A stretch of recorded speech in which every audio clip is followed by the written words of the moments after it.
आज के सूत्र में पंक्ति में कितनी सुंदर बात कही। हमें रास्तों की, हम बैठे थे शाम के समय, अच्छा हम कभी दुखी होते तो हम तो संकट मोचन के पास जाके बैठते। हमें किसी चीज की जीवन में कोई कमी ही नहीं रहने दी। जितनी चाह हमारे अंदर थी सब पूरी कर दी, सब पूरी कर दी।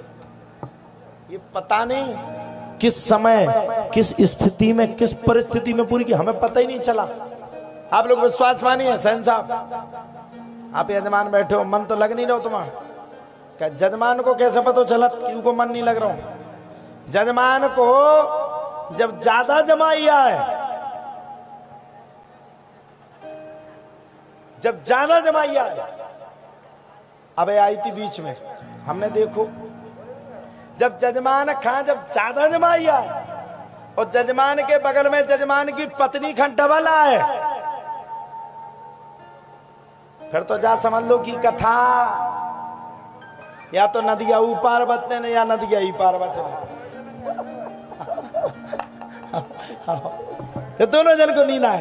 एक संत जी थे, बोले जो राधा नाम लेता है वो भव सागर से पार हो जाता है। एक सखी आती थी वृंदावन, रोज यमुना नदी पार करके नाव से आती थी। अच्छा गुरु तो गुरु है, प्रवचन दिए चल दिए। आजकल के गुरु तो जानते हो, पाखंड निर्ता संतो विरक्तो सप्रग्रह।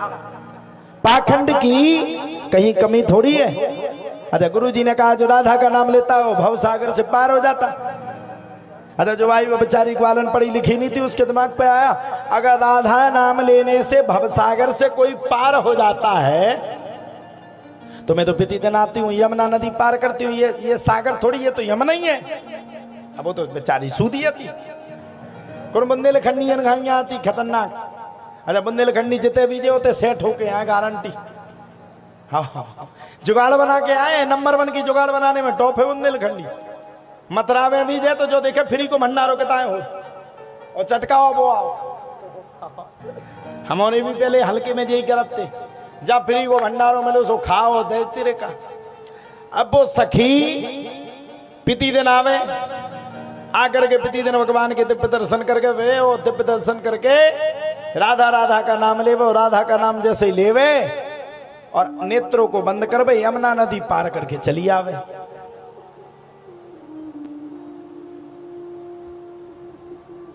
प्रतिदिन उसने अपने लिए व्यवस्था रखी।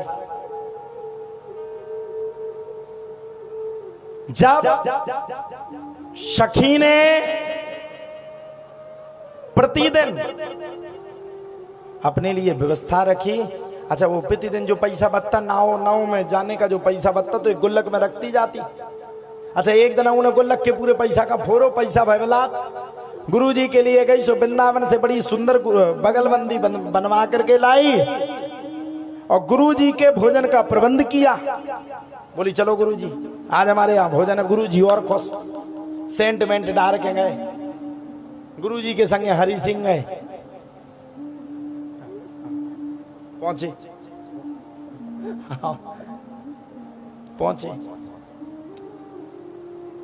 हरि सिंह जी का बीच में जमाई आ गई। अब पहुंचे दो जन। अब जैसे ही पहुंचे सो गुरु जी ने कहा बेटा नाव कहाँ है, यमुना पार करना था, दूसरी तरफ जाना था। वो जो सखी थी बोले महाराज यमुना पार करती तो तुम्हें भोजन कैसे खिलाती। अरे गुरु जी बोले क्या पागल जैसी बातें करती है भाई, यमुना पार नहीं करेगी तो बीच में डूब के मर जाएगी। बोले बताओ आप ही तो कह रहे थे कि राधा नाम लेने से भवसागर से आदमी पार हो जाता है, ये तो छोटी सी यमुना है, इसको पार नहीं कर पाओगे। और मैं तो रोज जाती हूँ राधा राधा राधा राधा कहते हुए चली जाती हूँ और रोज पार करके आती हूँ, जो पैसा बचता वो गुल्लक में डालती है, आज आपका भंडारा करवा दिया। गुरुजी का दिमाग खराब, गुरुजी तैर वो नहीं जानते। अब गुरुजी तैरना नहीं जानते तो समझ गए राधा राधा वो तो मैंने प्रवचन में कहा था, प्रवचन में कहने की बात अलग है। अगर बीच में राधा नाम ले लिया ठीक है, और अगर से डूब गए तो स्वाहा, और तो डुबकी लगी वो सीधे ऊपर। गुरुजी बोले वो ठीक है लेकिन तुम चली जाओ उससे, मैं नाव से आती हूँ आता। सखी बोले नहीं नहीं नहीं नहीं गुरुजी जैसा हमारा उद्धार किया वैसे ही आप चलोगे। अब गुरुजी को दिमाग खराब, जाए तो जाए कैसे जाए। अगर बिना नाव के जाए तो बीच में डूब जाएंगे तो मर जाएंगे। गुरुजी बोले नहीं मैं नहीं जाऊंगा।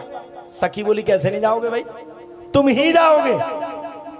जितना इतना जैसे सखी ने कहा वैसे ही गुरुजी ने भैया बड़े प्रेम के साथ सखी ने गुरुजी का जबरदस्ती हाथ पकड़ लिया। चलो ले राधा राधा। अब गुरुजी के मन में विश्वास ही नहीं था, लगे राधा राधा राधा राधा राधा, और आंख खोल के देख ले कहां तक पहुंच गए। जैसे कंधा के ऊपर पहुंचे बोले मर जाएंगे। सखी बोली बिल्कुल नहीं मरोगे। अरे गुरुजी बोले डूब जाएंगे। सखी बोली बिल्कुल नहीं डूबोगे, चलो कहो राधा राधा। और गुरुजी का गुरुजी को तो विश्वास था ही नहीं। जैसे ही थोड़े से दूर गए और वैसे ही उनने राधा राधा कहा और भैया बीच के बीच में डूबने लगे। हाँ हाँ, अच्छा गुरुजी डूबने लगे, सबको दिमाग खराब। गुरुजी बोले बचाओ बचाओ बचाओ। सखी तो भगवान के भजन में मगन थी। गुरुजी का हाथ पकड़ करके सखी ने यमुना पार करा दिया। गुरुजी ने जब सखी का यह प्रेम राधा रानी के प्रति देखा तो गुरुजी की भी भाषा समर्पण की हो गई। इसलिए मैं कहता हूं भगवान पूजने भर का विषय नहीं है। तुम लोग जाते ओम जय जगदीश हरे, ना ना ना ना, तुम्हारे 2 रुपया की अगरबत्ती में भगवान किसी का भला नहीं करने वाले, सीधी बात समझ लो।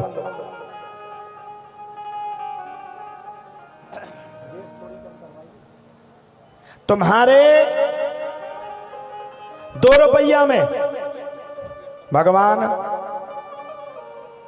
किसी के साथ नहीं आने वाले, और तुम्हारे 2 रुपया के भगवान में एहताज भी नहीं है, भाई समझ लो।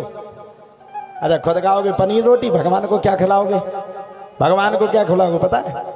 लाइची दाने, मिश्री। खुद खाओगे पनीर रोटी और कहोगे भगवान हमें 10 लाख का घाटा गल गया। अब तुम जब भगवान ही को नहीं खिला रहे यार, फिर कैसे मिलेगा? इसलिए भगवान को पाने के लिए पहले समर्पण हो जाओ।